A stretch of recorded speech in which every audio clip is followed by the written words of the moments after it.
6 मार्च और 7 मार्च का दिन कुंभ राशि के लोगों के लिए कैसा होने वाला है? चलिए सबसे पहले इन 2 दिनों के तिथि, नक्षत्र और योग के बारे में बात कर लेते हैं। अभी जो 6 मार्च का दिन है, ये शुक्रवार का दिन है, कृष्ण पक्ष चल रहा है, उसकी तृतीया तिथि रहेगी। चंद्रमा कन्या राशि में और चित्रा नक्षत्र में है, जिससे वृद्धि नाम का योग बनने वाला है। इसके अलावा जो योग बनेगा वो रवि योग भी बनेगा। अब 7 मार्च शनिवार का दिन है, कृष्ण पक्ष की चतुर्थी तिथि रहेगी। चंद्रमा तुला राशि में प्रवेश कर जाएंगे, स्वाति नक्षत्र जो कि राहु का नक्षत्र है। अब यहाँ पर जो योग बनेगा वो ध्रुव नाम का योग बनेगा और साथ में सर्वार्थ सिद्धि योग भी बनने वाला है, जो पूरा दिन रहेगा। ये हो गई हमारी ग्रहों की स्थिति। अब इनके प्रभाव के बारे में जानते हैं। तो दोनों दिनों की हम अलग अलग बात करेंगे, क्योंकि ये राशिफल चंद्र राशि पर आधारित है और चंद्रमा 2 दिनों में अलग अलग राशि में है। तो सबसे पहले 6 मार्च की बात करते हैं। 6 मार्च जहां चंद्रमा कन्या राशि में मौजूद है। अभी जो कन्या राशि में चंद्रमा की स्थिति है, ये आपकी हेल्थ के लिए मिले जुले प्रभाव देने वाली है। तो थोड़ा सा मैं कहूँगी हेल्थ का ध्यान रखें। पहले से भी हो सकता है अभी थोड़ा हेल्थ इशू हो थोड़े बहुत, तो थोड़ा ध्यान आपको ज़रूर रखना है, वरना थोड़ा मन में चिंता का विषय रह सकता है, चिंतित रह सकते हैं आप जितना ज़्यादा अपने परिवार के सदस्यों के साथ समय बिताएंगे, रेस्ट करेंगे, उतना ज़्यादा अच्छा रहेगा। या फिर दोस्तों के साथ भी वक्त बिताते हैं तब भी देखिए धैर्य बनाए रखना है। जब आप धैर्य बनाकर रखते हैं, पॉजिटिव सोच भी रखते हैं, आगे बढ़ते हैं, तो जो मन में एक असुरक्षा की भावना होती है ना, उसको आप ठीक कर पाते हैं। और हमेशा याद रखें, अगर हेल्थ इशू भी चल रहा है या किसी भी तरह की कोई प्रॉब्लम चल रही है, तो समय ना कभी भी एक जैसा नहीं होता। समय हमेशा बीत जाता है और जो समय अगर आपको मुश्किल लगे तो हमेशा दिमाग में रखें, ये समय भी बीत जाएगा और आप सामान्य हो जाएंगे। तो अपने करीबी लोगों के साथ वक्त बिताने की आपको कोशिश करनी है कि ज़्यादा से ज़्यादा वक्त करीबी लोगों के साथ बिताएं। आप कहेंगे कि जॉब पर जाना है, कामकाजी भी हैं आप, तो काम भी करना है, तो वहाँ बस पेशेंस बनाकर रखें, थोड़ा सा अपने आप को रिलैक्स रखें और तब आप काम करें। क्योंकि जितना अधिक आप टेंशन लेंगे, चीज़ों के बारे में सोचेंगे, उतना ज़्यादा आपको टेंशन होगी। तो थोड़ा सा बस ध्यान रखना है। अब कुछ ऐसे लोगों की बात करें जिनको हार्ट संबंधी प्रॉब्लम है, तो उनके लिए अपनी हेल्थ का ध्यान रखना ज़्यादा ज़रूरी है। हेल्थ का ध्यान कैसे? खाने पीने की चीज़ों का ध्यान रखना बहुत ज़रूरी है। त्योहार का समय था, काफ़ी कुछ खाया पिया होगा, तो अब चीज़ें हैं, अब समय है कि उन चीज़ों पर आपको कंट्रोल करना है। बाकी चीज़ों की बात करते हैं, करियर की बात कर लेते हैं। करियर के मामले में ये समय ठीक ठाक रहने वाला है। कुछ ऐसी योजनाएं आपके सामने रहेंगी जो आपके पूरे परिवार के लिए समृद्धि लाने वाली होंगी। आपके अंदर कहीं घूमने फिरने का बड़ा जज्बा रहेगा, आप घूमना फिरना चाहेंगे। और देखिए अगर आप ट्रैवल करते हैं ना, तो एक नई ऊर्जा का संचार आपके अंदर होगा।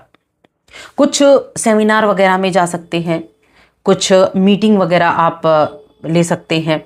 कुछ सेमिनार में जाकर कुछ नए विचार आपको सुनने को मिल सकते हैं, नए विचार आप पा सकते हैं। तो घर से बाहर निकलिए, किसी ना किसी वजह से निकलिए, खुली हवाओं में टहलिए, मन शांत रहेगा और इसका फायदा पूरा दिन आपको देखने को मिलेगा। तो छोटी छोटी चीज़ें हैं, लेकिन ये छोटी चीज़ें बड़े काम की होती हैं। ये छोटी चीज़ें आपके जीवन में बड़ा बदलाव लाने का जो एक विश्वास है ना, वो दिलाती हैं। अब आप ऐसे व्यक्ति हैं जिनकी बातों को बड़ा विचारणीय माना जाता है। तो यही वो समय है जब आप अपने मन की बातों को लोगों के सामने रखें। अगर आप मैनेजमेंट के काम से जुड़े हैं, तो मैनेजमेंट के काम से जुड़े लोगों के लिए ये समय अच्छा है कि अपनी बातों को सामने रखें। सकारात्मक परिणाम मिलने की संभावनाएं होंगी।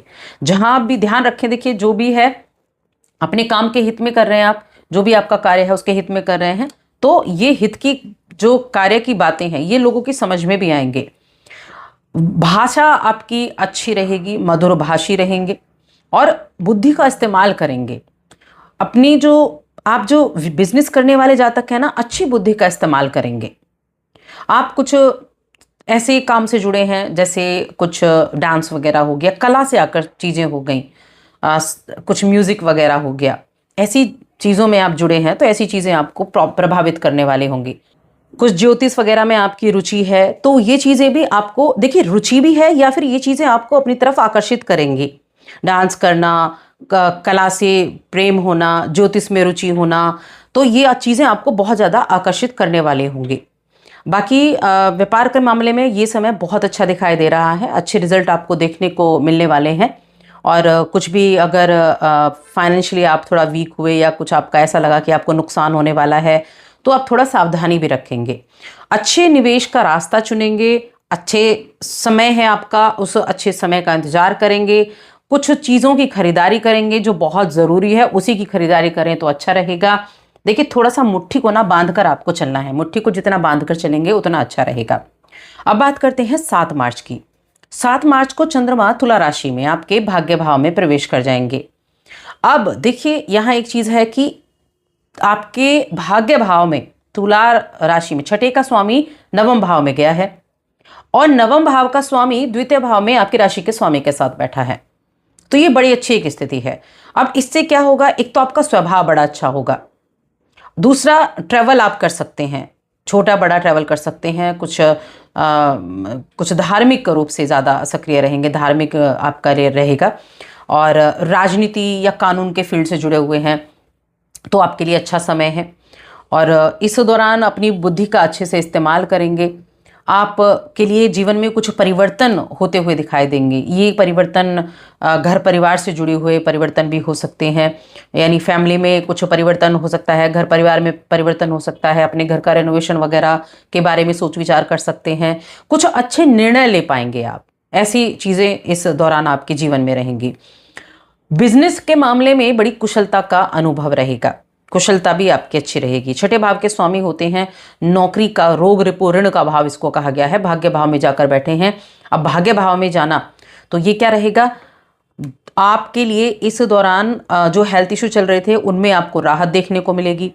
कामकाज में आपको अपने पिता का सपोर्ट भी देखने को मिलेगा और चीज़ों को बैलेंस बना पाएंगे आप, कि जो चीज़ें आपके, जो आप निजी जीवन में जितना समय आपको देना है, अपने कार्य में जितना समय आपको देना है, तो उन चीज़ों में आप अच्छा बैलेंस बनाने का काम करेंगे। और जब आप बैलेंस बना लेते हैं तो जीवन में बहुत कुछ हासिल कर लेते हैं। ये रिश्तों के मामले में अगर दोनों दिन देखें तो रिश्तों के मामले में बहुत अच्छे हैं। चाहे आपके परिवार के साथ आपका रिलेशन हो वो अच्छा रहेगा, मन में शांति रहेगी, और जब मन में शांति होगी ना तो उसका फ़ायदा आप पूरे दिन उठा सकते हैं। घर का माहौल अच्छा रहेगा, जीवन साथी के साथ अच्छा आप समय बिताएंगे। प्रेम जीवन के मामले में भी यहाँ अच्छा है। और जैसा कि मैंने कहा ट्रैवल का योग भी बना हुआ है, चाहे वो देखिए थोड़ा दूरी का ही क्यों ना हो, चाहे वनडे का ही क्यों ना हो, लेकिन हाँ ट्रैवल ज़रूर दिख रहा है। अपनी कम्युनिकेशन पर जितना अधिक ध्यान देंगे उतना ज़्यादा अच्छा रहेगा। फाइनेंस से जुड़े जो जातक हैं, फाइनेंस से जुड़े हुए कार्य कर रहे हैं, उनके लिए अच्छे रिजल्ट मिलने के योग बने हुए हैं। धन प्राप्ति का अच्छा योग बना हुआ है और घर परिवार में कुछ ना कुछ नई खरीदारी भी, सामान की कुछ नई खरीदारी भी आप कर सकते हैं। तो कुल मिलाकर ये समय अच्छा है, बस थोड़ा सा पेशेंस रखते हुए कार्य करना है। तो बस आज की इस वीडियो में इतना।